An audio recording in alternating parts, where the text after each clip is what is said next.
Silakan duduk saudara.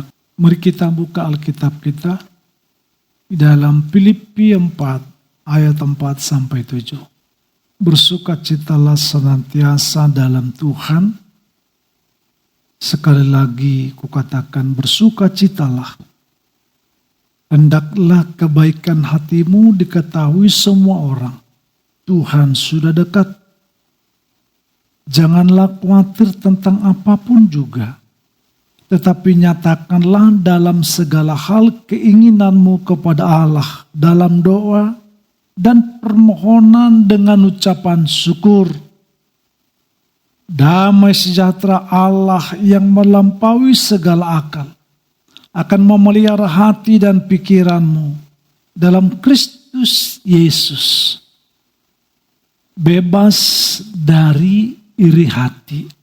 Kalau kita mendengar dan melihat, atau mungkin kita pernah mengalami yang namanya iri hati.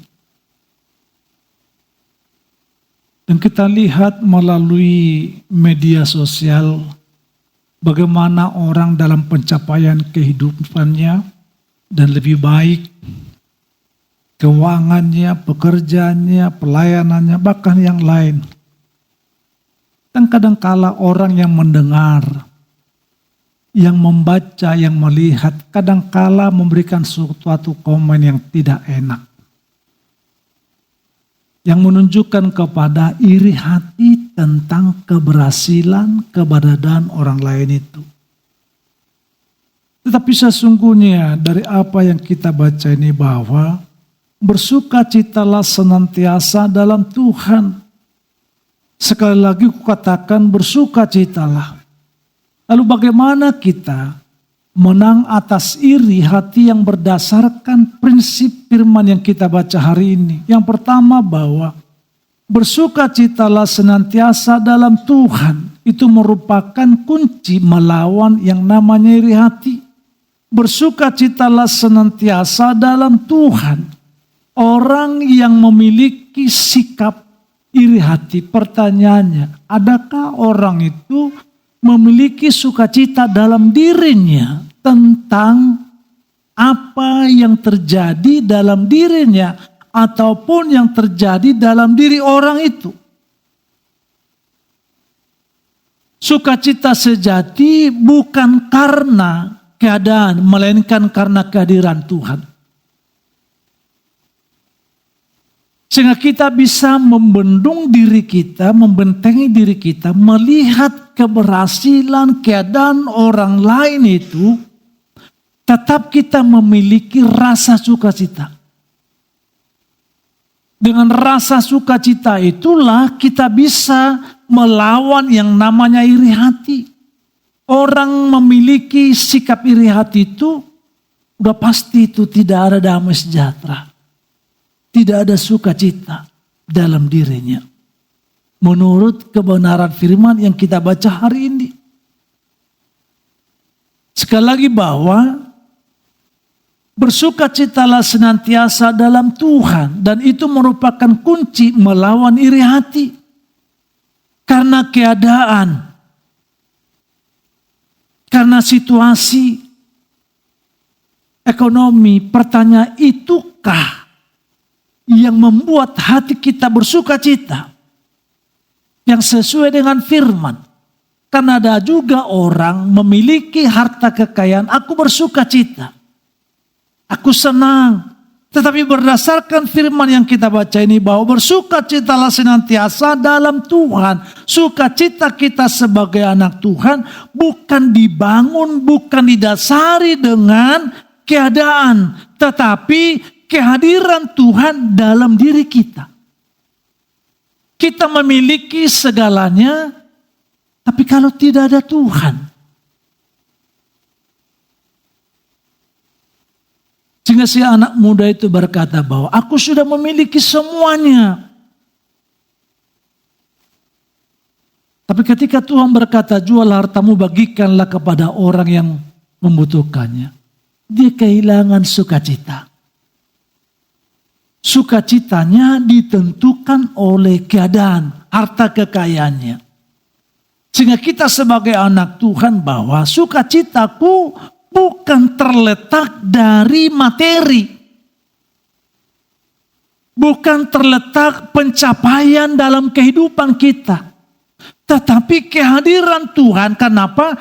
Kehadiran Tuhan itu melebihi dari materi. Tuhan itu melebihi dari apapun dalam dunia. Amin. Kalau kita berkata bahwa sukacita kita itu adalah karena pencapaian, keuangan, kedudukan, jabatan, maka posisi kehadiran Tuhan bukan lagi nomor satu. Artinya bahwa Tuhan itu bukan lagi segalanya, tapi materi. Terbangunkah iman percaya kita? Bertumbuhkah iman percaya kita? Berbuahkah iman percaya kita? Kalau kita bangun hidup ini di dasar materi. Iri hati lahir dari hati yang tidak bersuka cita. Amin.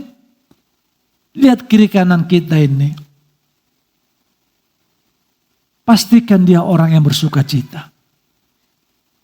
Sukacita adalah tanda hati yang sehat. Kerohanian yang sehat. Sukacita adalah tanda pertumbuhan iman percaya kepada Tuhan. Dan sukacita itu adalah tanda hati yang sehat. Artinya itu merupakan racun bagi iri hati. Iri hati itu lawannya adalah orang yang memiliki sukacita. Jadi orang yang memiliki sukacita yang daripada Tuhan, racun bagi orang-orang atau kata yang disebut iri hati itu.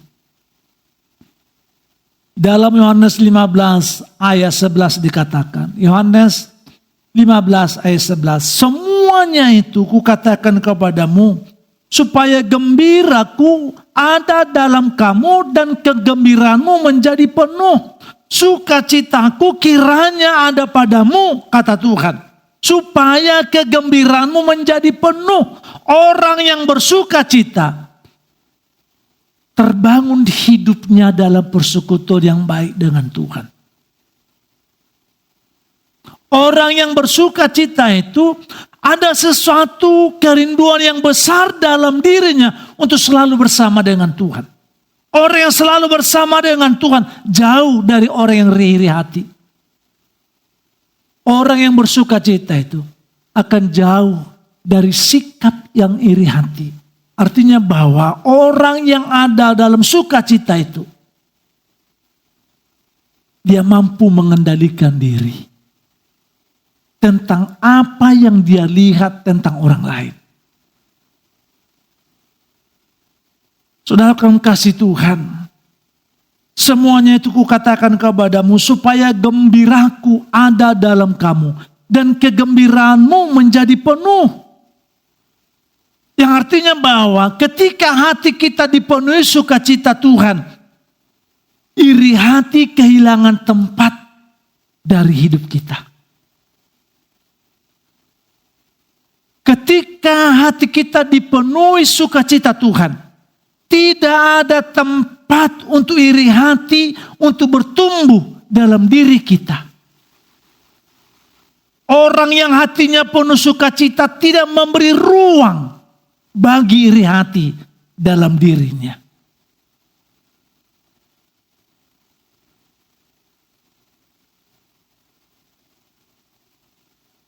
Mari kita berjuang untuk terus memperoleh sukacita yang daripada Tuhan. Sehingga kita akan memacu, mendorong diri kita, melatih diri kita untuk bersyukur setiap hari. Orang yang selalu ada sukacita itu, dia terus melatih dirinya dengan bersyukur kepada Tuhan. Bukan atas apa yang dia miliki. Bersyukur itu bukan tentang saja semata-mata materi yang ada, yang kita dapat. Tetapi kehadiran Tuhan dalam diri kita. Sehingga kita jauh yang namanya bersungut-sungut. Jauh yang namanya dari kita mengeluh. Sehingga orang yang selalu bersyukur itu ada kerinduannya untuk terus pengagungan kepada Tuhan. Sehingga dia berkata, sekalipun keadaanku seperti ini, terbangun iman percayanya. Orang yang selalu bersyukur, terbangun, bertumbuh iman percayanya kepada Tuhan. Berarti orang itu memiliki persekutuan yang baik. Orang yang memiliki persekutuan yang baik, ada satu perubahan yang terus yang Tuhan kerjakan dalam dirinya.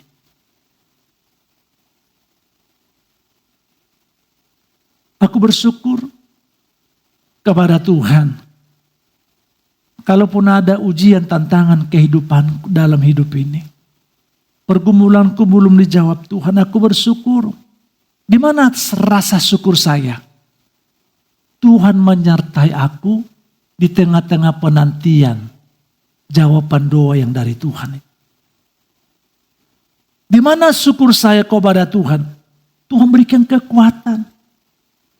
Kalaupun aku belum mencapai dan belum bisa mencapai seperti yang dicapai oleh orang lain, aku bersyukur kepada Tuhan sekalipun aku belum bisa menikmati seperti orang menikmati yang luar biasa itu. Kalau kita tidak ada dalam Tuhan, maka kita lihat ada orang bisa stres. Orang sudah bisa level kepada yang tinggi, sudah lebih menikmati yang ini, sementara kita enggak. Orang bisa stres, kapan aku bisa? Kapan bapak saya bisa memenuhi kebutuhanku? Kapan bapak saya memberikan apa yang aku minta itu? Kalau kita tidak ada persekutuan yang baik dengan Tuhan, maka terjadi sana dialog dan memberontak antara anak dengan orang tua karena tidak terpenuhi kebutuhan si anak dan orang tua tidak sanggup. Sementara anak itu berkaca kepada teman yang lain, orang tuanya mampu. Sehingga kita mesti berkata begini, rasa syukurku kepada Tuhan bukan tentang apa yang aku miliki, bukan tentang apa yang aku alami, tapi tentang kehadiran Yesus membuat aku tenang dalam hidup. Orang yang bersyukur itu hidup senantiasa dalam sukacita. Orang yang bersukacita itu pancaran dari wajahnya pun terlihat. Semangat hidupnya. Daya juang orang yang bersukacita itu luar biasa tingginya. Kita lihat orang yang tidak bersukacita. Maaf, seperti semangat hidup. Redup. Masih adakah lampu di bawah 5 watt? Mungkin 1 watt. Redup, tidak bercahaya. Tidak bersinar. Tetapi orang yang selalu bersukacita dari dalam Tuhan itu, daya juangnya luar biasa. Dalam bekerja, dalam bersekolah, dalam berusaha, dalam pelayanan itu akan terlihat suasana hati itu penuh dengan sukacita. Orang yang memiliki sukacita itu akan gampang berdamai kepada orang. Lalu yang kedua, bebas dari iri hati adalah mari kita berlomba dalam kebaikan. Berlomba dalam kebaikan artinya iri hati dicabut dengan kerendahan hati. Di ayat 5 dikatakan begini, hendaklah kebaikan hatimu diketahui semua orang. Tuhan sudah dekat menghilangkan, mencabut, membinasakan yang namanya iri hati dari hidup kita. Mari kita berlomba dalam kebaikan, kelemah lembutan dan kemurahan hati, mematahkan iri hati dari diri kita.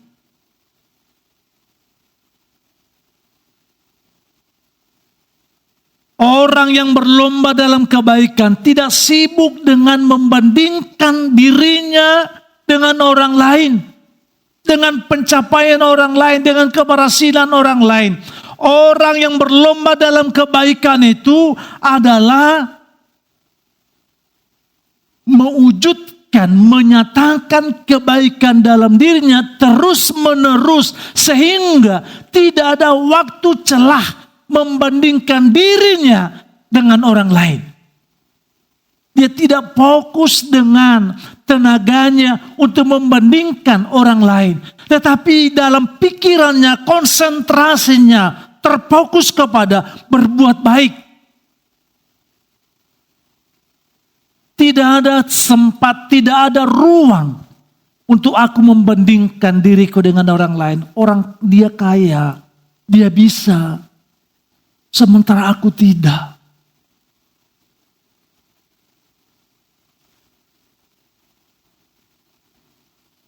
Orang yang berlomba dalam kebaikan, sekali lagi, tidak sibuk membandingkan diri, tetapi membagikan kebaikan. Kebaikan dalam diri kita sangat dibutuhkan banyak orang. Tanpa kita sadari bahwa kita sudah berbuat baik kepada orang, dan orang itu terbangun. Perbuatan baik kita itu bukan semata-mata materi, perhatian kita, kepedulian kita yang lain kepadanya.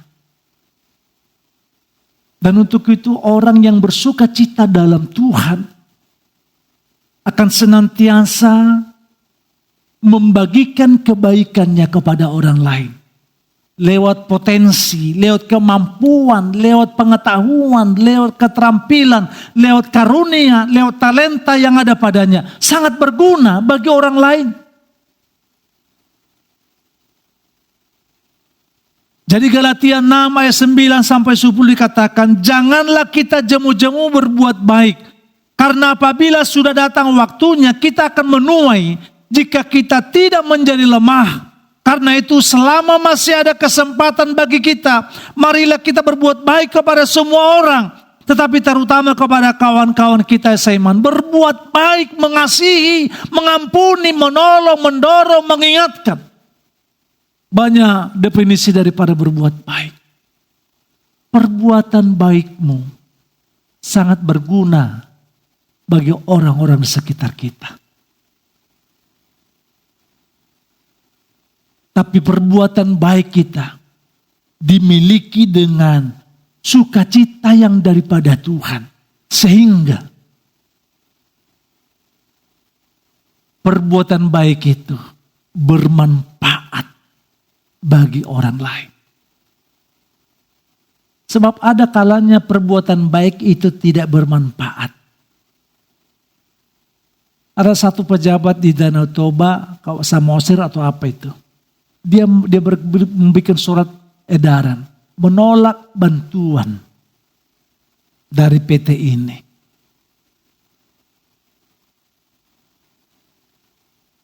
Dia menganggap bahwa perbuatan baik itu tidak layak bagi dia atau mungkin bagi masyarakatnya.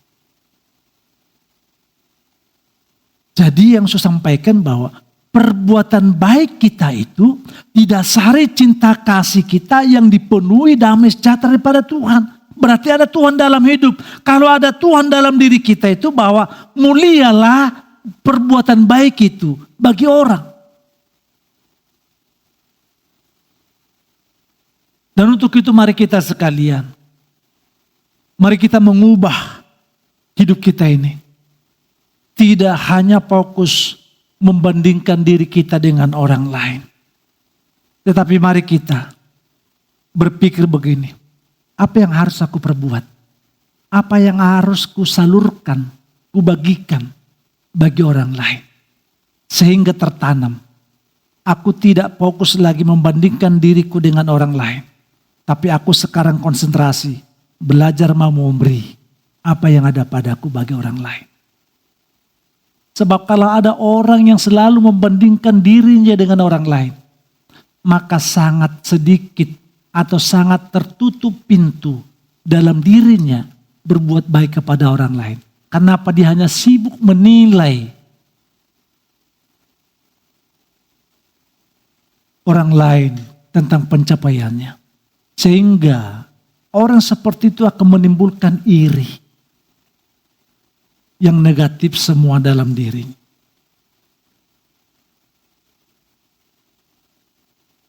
Paulus mengajak, mendorong, membawa jemaat di Filipi itu untuk menunjukkan kelembutan, kebaikan, kerendahan hati untuk semua orang. Artinya bahwa orang yang sudah berkomitmen ada dalam ibadah seperti ini harus menunjukkan kelembutannya kepada orang yang tidak setuju, kepada orang yang tidak menyukai, kepada orang yang kasar kepadanya. Paulus mengajak jemaat di Filipi itu supaya jemaat itu terus membangun, menghidupi kebaikan dalam dirinya terhadap orang lain. Kalau kita menghidupi kebaikan dalam diri kita kepada orang lain, maka tidak ada ruang pintu celah bagi kita untuk iri, untuk dengki kepada orang.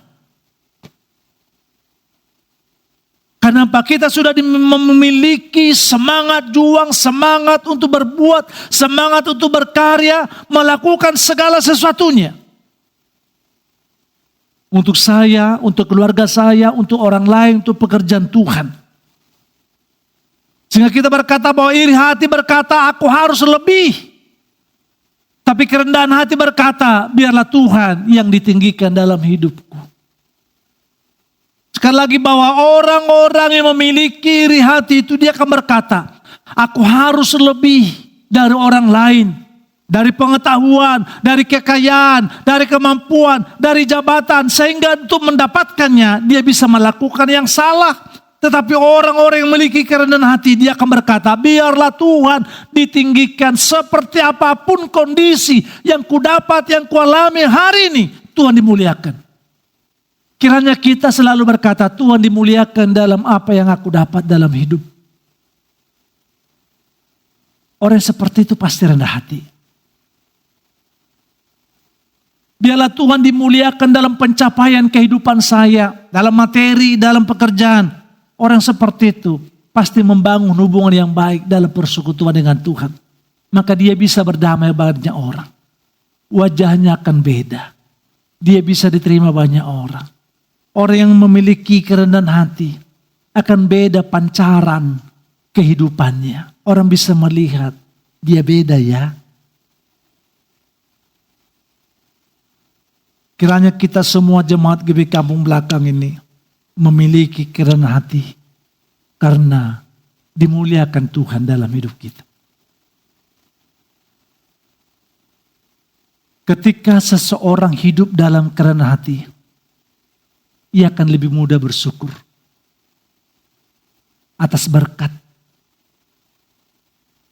yang Tuhan berikan kepadanya ataupun berkat Tuhan yang diberikan Tuhan kepada orang lain. Aku bersyukur.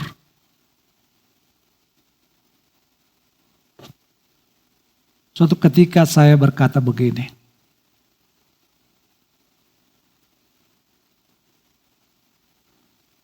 saya ingin kelak adik-adik saya itu sekolahnya dengan baik. Dengan sekolah yang baik, maka ke depan dia akan lebih baik kesejahteraan dalam hidupnya. Kalau suatu saat hidup mereka susah, maka kalaupun aku sudah mati, anak-anak mereka juga akan menyusahkan yang lain.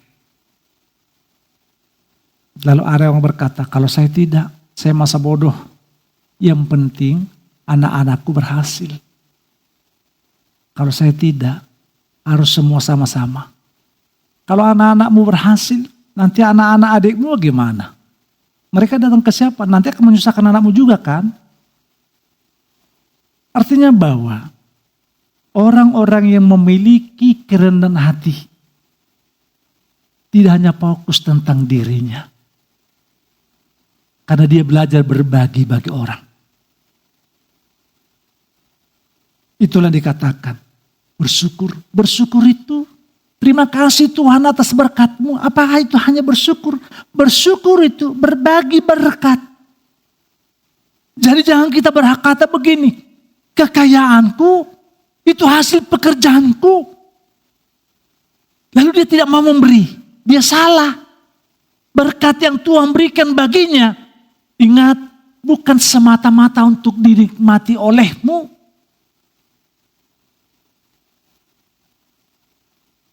Kalau kita punya, bukan semata-mata hanya kita yang menikmati itu. Anak Tuhan yang hidup dalam bersukacita, berkat yang ada padaku, aku akan memiliki hati bersyukur, kata bersyukur berbagi. Bangun hidupmu untuk berbagi kasih, bagi kepedulian, bagi orang lain. Khususnya bagi saudaramu. Amin.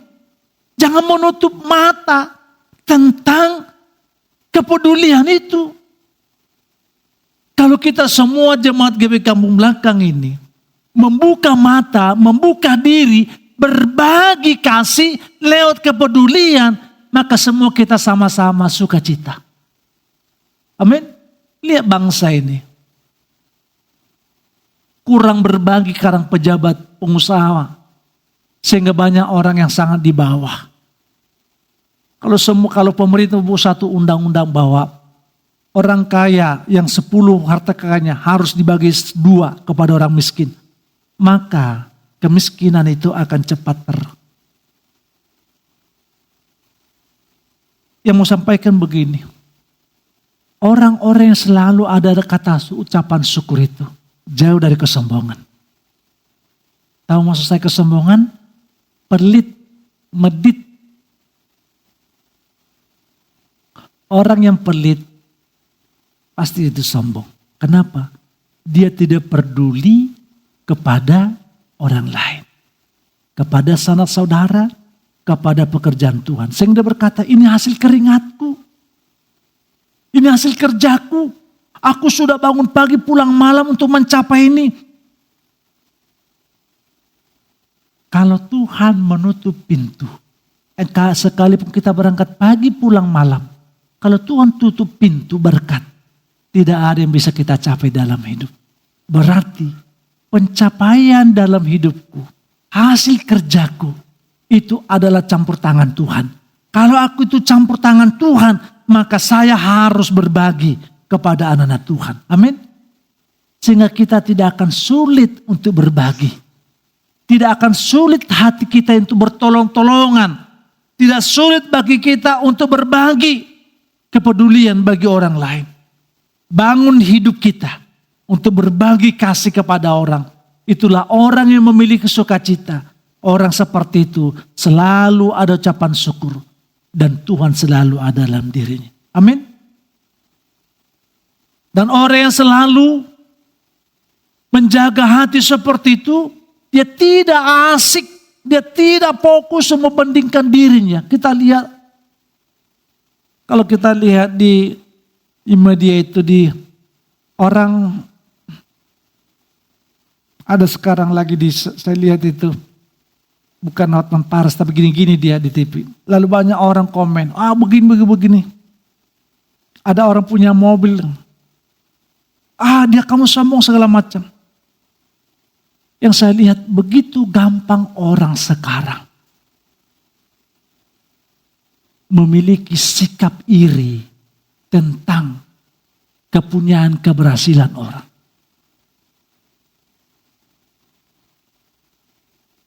Untuk itu jemaat yang dikasihi Tuhan, kiranya kita tidak seperti itu. Untuk kita melawan atau untuk kita bebas dari iri hati itu, yang ketiga bahwa kita harus berjuang melawan kekhawatiran. Ternyata sumber iri hati itu juga bisa dari kekhawatiran hidup. Sehingga di ayat 6 dikatakan sampai 7, janganlah khawatir tentang apapun juga, tetapi nyatakanlah dalam segala hal keinginanmu kepada Allah dalam doa dan permohonan dengan ucapan syukur. Ternyata orang-orang yang selalu berjuang melawan kekhawatiran itu dengan berdoa, memohon, meminta kepada Tuhan. Sehingga di ayat 7 dikatakan, damai sejahtera Allah yang melampaui segala akal akan memelihara hati dan pikiranmu dalam Kristus Yesus. Damai sejahtera yang melampaui segala akal, bukan materi. Jadi mari kita semua berjuang, mari kita jemaat GBI Kampung Belakang ini berjuang melawan kekhawatiran itu. Supaya tidak ada iri hati dalam pikiran kita. Sebab kekhawatiran itu melahirkan iri hati. Kekhawatiran membuka pintu iri hati. Tetapi doa, ibadah, pelayanan, persekutuan menutup pintu untuk hal itu. Sehingga tidak masuk dalam hidupku. Untuk kita bisa lepas dari kekhawatiran. Memperbanyak waktu hidup kita datang ke Tuhan. Sebab waktu kita datang kepada Tuhan, disitulah kita menyampaikan pergumulanku, kelemahanku, kebutuhanku, harapanku dalam doa. Sebab dalam doa itulah Tuhan menerangi hati dan pikiran kita. Dalam doa itulah, dalam persekutuan itulah Tuhan menaruhkan damai sejahtera. Sehingga tentang apa yang aku alami, tentang apa yang aku gumuli, penantian doa dan jawaban ini, ada damai sejahtera, ada ketenangan, ada ucapan syukur, ada sukacita. Itulah hidup yang dimiliki anak-anak Tuhan, khususnya di gereja ini. Amin. Sehingga kita akan berkata begini, aku tidak putus asa, aku tidak mengeluh, aku tidak kecewa, aku tidak salah beribadah di tempat ini, aku tidak salah memilihmu sekalipun ada pergumulan kita. Dengan kita lebih banyak berdoa, datang ke Tuhan, maka kita akan semakin mengerti Tuhan itu baik.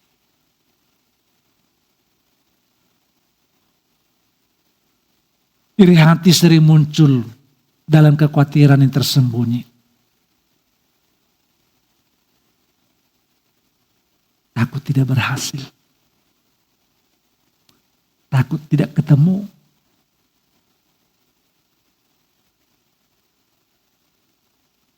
Jemaat ada enggak? Atau adakah jemaat yang tidak pernah khawatir? Saya pernah khawatir.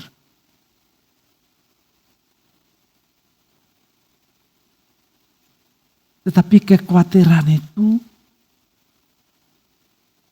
membuat kita itu akan lebih banyak waktu datang kepada Tuhan. Aduh, orang yang khawatir itu kan begitu. Aduh itu kan negatif. Aduh, sudah, nggak usah dilanjut lagi ya. Lalu kalau orang khawatir itu akan menimbulkan iri. Aduh, lalu lihat orang, dia sudah, aku belum. Dia udah dapat, aku belum. Mulai memasuki wilayah yang namanya kekhawatiran. Akan timbul iri. Kalau timbul iri, hilang damai sejahtera, gampang tersulut untuk emosi dan marah. Karena sudah membandingkan itu, pecah. Sehingga kita akan berkata begini, aku tidak takut tentang keberhasilan. Aku tidak takut untuk tidak dihargai. Sebab aku hidup di dalam persekutuan kita dengan Tuhan. Paulus memberi obat rohani. Nyatakanlah dalam segala hal keinginanmu. Artinya bahwa tentang apa yang kualami pergumulan penantian ini, aku semakin memperbanyak waktu untuk datang ke Tuhan. Kita hari ini Wajah kita kadangkala cerminan dari pergumulan. Keceriaan wajah kita kadangkala dipengaruhi situasi keadaan ekonomi dan doa-doa yang belum terjawab. Tapi saya mau katakan bahwa mari kita nyatakan keinginan hati kita dengan hati yang sungguh datang kepada Tuhan. Perbanyak hatimu datang ke Tuhan. Perbanyak ibadahmu. Perbanyak kebaikanmu kepada orang lain. Dengan lewat itu, kita bisa menutup pintu celah untuk kekhawatiran itu tidak masuk. Sehingga tidak ada yang iri hati itu. Orang yang memiliki kekhawatiran itu cenderung kepada negatif. Sikap buah hasil hidup. Sehingga kita berkata bahwa doa yang disertai ucapan syukur menjaga hati dan pikiran kita dari semua yang sia-sia itu. Sehingga gembala selalu berkata, datang doa. Lu kira doa itu kalau engkau berdoa banyak untuk aku, untuk dirimu supaya engkau kuat. Suami kuat berdoa, istri kuat berdoa. Persoalan ada, dia berkata, kita datang yuk ke Tuhan, kita lipat tangan, kita rajin yuk, kita sungguh-sungguh yuk, kita kuat. Kalau tidak, kita pasti lemah. Dengan kita lihat, ada banyak orang kesaksian orang, makin dekat ke Tuhan, semakin tabah, semakin teguh imannya, semakin tenang. Orang tenang, panjang umurnya loh. Iri hati tidak dapat tinggal di hati yang dipenuhi dengan damai sejahtera. Hati kita pastikan memiliki damai sejahtera. Setiap kali iri atau cemas mulai muncul. Apa yang muncul kalau kita iri atau cemas itu? Untuk itu mari kita sekalian ketika ada celah atau dia ingin iri, kekhawatiran mulai masuk dalam diri kita. Mari kita buka pintu. Mari kita berdoa, Tuhan. Sudah mulai ada kecemasan, kekhawatiran itu. Mau menyerang kita ini. Mari kita datang ke Tuhan. Tuhan tolong aku. Doa itu menguatkan, meneguhkan kita. Untuk bisa menjalani hidup ini. Sehingga 1 Petrus 5 ayat 7 dikatakan. 1 Petrus 5 ayat 7. Serahkanlah segala kekhawatiranmu kepadanya. Sebab ia yang memelihara kamu. Amin. Tidak salah. Kalau kita datang ke Tuhan. Di dalam keadaan apapun. Untuk itu Bapak Ibu.